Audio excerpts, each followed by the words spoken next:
Assalamualaikum warahmatullahi wabarakatuh. Salam Rahayu, Rahayu, Rahayu. Teman-teman, masih bersama Lantaneru, teman-teman. Bersama kita selalu membahas tentang konten-konten yang berisi tentang sejarah, budaya, seni, kehidupan sehari-hari, serta sedikit filosofi Nusantara, teman-teman. Seperti biasa, teman-teman, kita akan mencoba untuk mengaitkan antara video yang sekarang dengan video yang sudah kemarin, yaitu video sebelum ini kita telah membahas mengenai pembahasan tentang empu, teman-teman. Di video yang lalu saya sudah menceritakan bahwa empu itu adalah gelar yang diberikan kepada seseorang yang memiliki keahlian khusus, teman-teman, atau seseorang yang memiliki keahlian atau ilmu dan sebagainya. Di video kali ini kita akan mencoba untuk menghadirkan beberapa tokoh empu yang ada di yang pernah tercatat dalam sejarah, teman-teman. Yang tentunya kita semua sering mendengar beberapa empu yang akan kita bahas kali ini, teman-teman. Sebelum kita lanjutkan videonya, teman-teman yang baru menemukan channel ini, silahkan untuk tekan tombol subscribe. Jangan lupa juga untuk like dan share video ini agar video ini bisa berkembang dan menyebar luas. Mudah-mudahan ini bisa bermanfaat untuk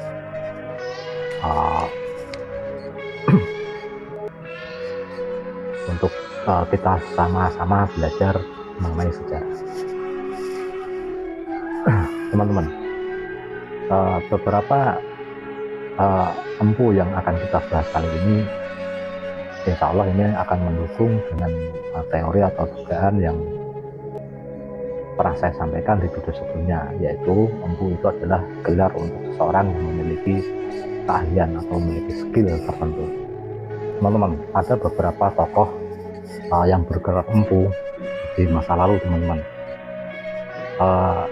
Yang pertama yang kita bahas adalah Empu Tantular.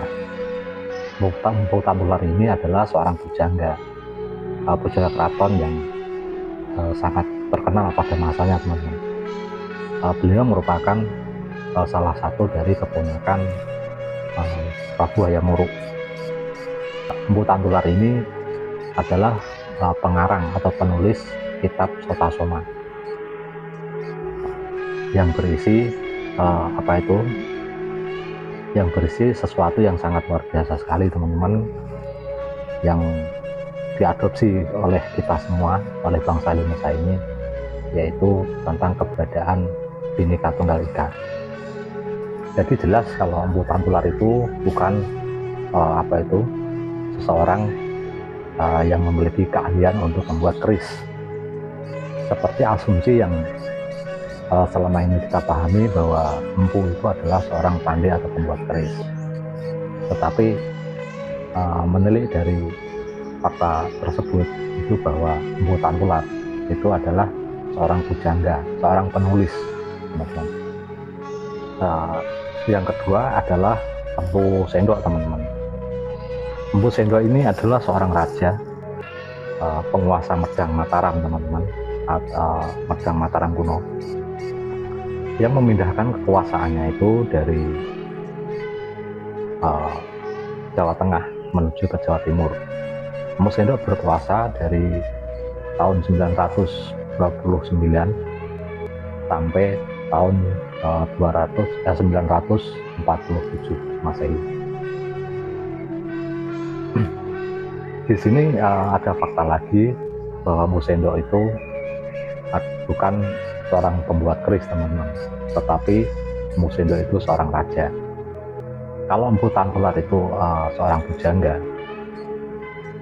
yang memiliki keahlian menulis, teman-teman, dan sedangkan Empu Sendok ini adalah seorang raja yang memiliki kemampuan atau kelebihan memimpin sebuah negara dan membawa perubahan yang sangat besar sekali di Medang yang tadinya berpusat di Jawa Tengah di sekitaran Jogja dan Klaten, teman-teman. Kemudian dipindahkan ke arah Jawa Timur. Selain itu, Empu Sendok itu merupakan seorang pendiri dari Wangsa Isyana. Diketahui bahwa Empu Sendok itu adalah bukan seorang ahli pembuat keris, tapi seorang penguasa yang membawa perubahan besar sekali di eranya, teman-teman. Teman-teman, tokoh Empu Sendok ini muncul itu dari maksudnya kita mengetahui tentang keberadaan Empu Sendok itu dari beberapa prasasti, teman-teman. Bahkan banyak sekali prasasti menyebut tentang keberadaan Empu Sendok sebagai raja, sebagai orang yang memindahkan pusat kekuasaan kerajaan Medang dari Jawa Tengah ke Jawa Timur. Prasasti yang berangkat tahun antara 927 sampai 947 itu dipastikan bahwa itu prasasti di zaman era Empu Sendok. Teman-teman, yang ketiga adalah Empu Kuturan. Empu Kuturan ini adalah seorang tokoh yang terkenal di kalangan umat Hindu Bali, teman-teman. Tokoh ini muncul di dalam prasasti yang dikeluarkan oleh Raja Bali, yaitu Raja Udayana. Di dalam salah satu prasasti ini menyebutkan bahwa Empu Kuturan itu adalah seorang senopati, teman-teman. Jadi jelas bahwa seorang senopati itu, kalau kita tarik kesimpulan bahwa seorang senopati itu adalah orang yang memiliki keahlian tentang peperangan, teman-teman, yaitu sebuah strategi perang yang sangat jitu. Jadi dari ketiga empu yang kita sebutkan tersebut itu memiliki keahlian yang berbeda-beda. Jadi semakin kuat lagi bahwa asumsi ataupun pendapat yang mengatakan empu itu adalah gelar untuk orang yang memiliki keahlian tertentu, itu mendekati sebuah kenyataan, teman-teman. Teman-teman, selanjutnya yang keempat itu adalah Empu Gandring, teman-teman. Kisah Empu Gandring ini dapat kita ketahui dari kitab Pararaton, ya, teman-teman. Diceritakan dalam Pararaton itu adalah bahwa Empu Gandring itu adalah seorang empu yang membuat keris ketika era berdirinya kerajaan Singasari. Mungkin ini dari beberapa contoh empu yang kita sebutkan kali ini, baru Empu Gandring lah yang memenuhi persyaratan bahwa dia itu adalah seorang empu pembuat keris. Jadi memang Empu Gandring ini adalah sosok orang yang memiliki keahlian di bidang persenjataan ataupun pembuatan keris. Di dalam Pararaton juga disebutkan bahwa Empu Gandring itu Ken Arok memesan keris dari Empu Gandring dalam waktu tertentu, tetapi ternyata ketika jatuh temponya keris itu belum jadi, dan Ken Arok murka karena hawa amarahnya yang besar itu. Pada akhirnya Empu Gandring dibunuh menggunakan keris tersebut. Tetapi sebelum Empu Gandring itu meninggal, itu sempat mengeluarkan sepatah, teman-teman, ataupun kutukan yang isinya bahwa keris Empu Gandring yang ia ciptakan tersebut akan membawa malapetaka berupa 7 orang yang akan menjadi tumbal keganasan keris Empu Gandring tersebut. Nah, dari ke-7 orang itu yang menjadi korban menurut Pararaton itu adalah orang pertama adalah Empu Gandring sendiri sebagai pembuatnya.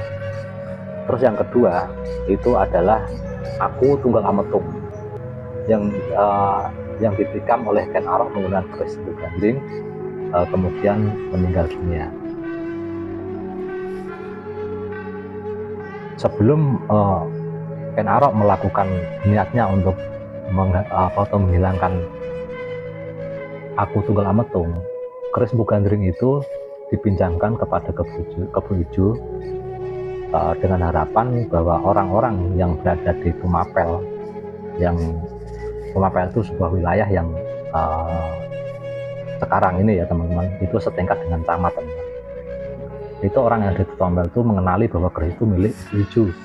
Maka ketika terjadi tragedi tersebut, Kebu Ijo itu secara otomatis menjadi tersangka utama tentang meninggalnya Aku Tunggul Ametung. Terus yang korban ketiga itu adalah Kebu Ijo, ya, Kebu Ijo yang meninggal akibat tikaman dari keris Empu Gandring itu oleh ada sebagian berpendapat oleh Ken Arok, ada sebagian pendapat bahwa Kebu Ijo itu dikeroyok oleh para pejabat yang berada di Tumapel, terus kemudian tertikam oleh keris Empu Gandring tersebut. Selanjutnya setelah Kebu Ijo adalah Ken Arok sendiri. Ken Arok ditikam keris Empu Gandring ini oleh seorang pendekar pendekar orang upahan dari Anusapati, yaitu putra Ken Dedes dengan Aku Tunggal Ametung. Mengetahui bahwa Ken Arok itu meninggal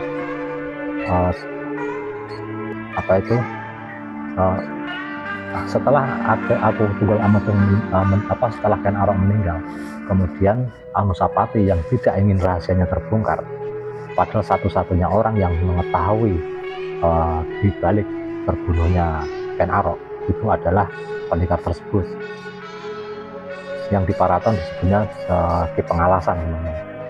Oleh karena itu Ki Pengalasan itu akhirnya dihianati sendiri oleh Anusapati untuk menghilangkan jejak dan menjaga rahasia. Tetapi serapat-rapatnya rahasia tersimpan itu kemudian Tohjaya, putra dari Ken Arok dengan Ken Umang, itu mengetahui dan membalas dendam atas kematian Ken Arok. Ketika terjadi adu jago, di saat itulah Anusapati lengah dan Tohjaya itu berhasil menyarangkan keris Empu Gandring di dada Anusapati. Dendam ini tidak berakhir.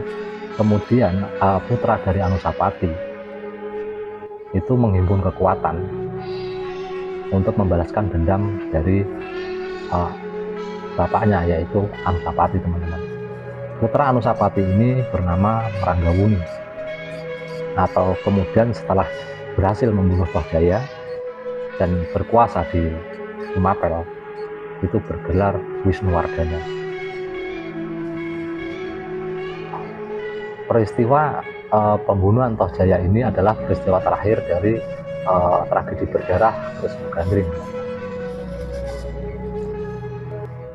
Jadi jelas di sini sumber-sumber yang saya sebutkan tadi itu adalah sumber Pararaton dan juga prasasti, teman-teman. Jadi dari kedua sumber tersebut kita tahu bahwa empu itu memang sebuah gelar atau julukan yang diberikan kepada orang yang memiliki keahlian tertentu. Tidak hanya untuk seorang ahli pembuat keris, tapi hampir semua orang yang memiliki keahlian tertentu itu disebut empu pada zaman itu, ya, pada zaman era klasik. Teman-teman, dan masih ada satu lagi empu yang akan kita bahas kali ini adalah Empu Prapanta, yaitu seorang empu yang hidup di era masa kejayaan Majapahit, teman-teman, yaitu masa Hayam Wuruk. Empu ini juga merupakan salah seorang pujangga Majapahit, teman-teman. Dan ketika Empu Prapanta ini selalu mengikuti sepak terjang ataupun gerak-gerik dari Prabu Hayam Wuruk. Setelah Empu Prapanta ini mengundurkan diri atau menyepi, teman-teman, menikmati hasil fatwa, beliau itu menuliskan sebuah naskah, ya teman-teman, yang saat ini banyak menjadi rujukan sejarah. Bisa dianggap ini adalah sejarah rujukan sejarah yang sifatnya primer karena ditulis sejaman dengan peristiwa tersebut. Tetapi sebagian orang mengatakan bahwa naskah ini adalah puja sastra. Dalam arti puja sastra itu adalah sastra yang berisi puja-puja, yang berisi adalah isinya adalah memuja Majapahit. Jadi yang ditulis itu hal-hal yang positif, yang baik-baik saja tentang Majapahit. Sedangkan aib-aib yang terjadi di Majapahit itu tidak tercantum di situ. Teman-teman, naskah itu yang sekarang kita kenal atau sekarang dikenal luas oleh pecinta sejarah itu sebagai kitab Nagara Kertagama. Ini membuktikan lagi bahwa ada dua orang empu yang kita bahas di video kali ini yang memiliki keahlian di bidang spesifik pujangga atau penulis, teman-teman. Ada seorang yang memiliki keahlian strategi perang. Ada seorang lagi yang memiliki keahlian menjadi penguasa atau pemerintahan, mengatur pemerintahan pusat, yang mampu mendirikan sebuah wangsa atau sebuah, ya mungkin kalau istilah yang kita kenal sekarang adalah klan atau marga, teman-teman, yaitu Wangsa Isyana, yang kemudian menurunkan Erlangga dan turun-temurun terus sampai ke Bangsa Rajasa yang didirikan oleh Ken Arok Singasari, teman-teman. Jadi mudah-mudahan bermanfaat. Kalau ada teman-teman yang mengetahui lebih banyak lagi tentang apa yang kita bahas di dalam video ini, silahkan tulis di dalam komentar. Terima kasih atas dukungan dari teman-teman semua. Sekali lagi saya mengingatkan, kalau ada salah kata dalam narasi saya, silahkan teman-teman untuk menuliskan di kolom komentar, teman-teman. Harap teman-teman menonton video sampai selesai agar bisa maksimal untuk memahami apa yang saya sampaikan di video kali ini. Sampai jumpa di video yang akan datang. Wassalamualaikum warahmatullahi wabarakatuh. Salam Rahayu.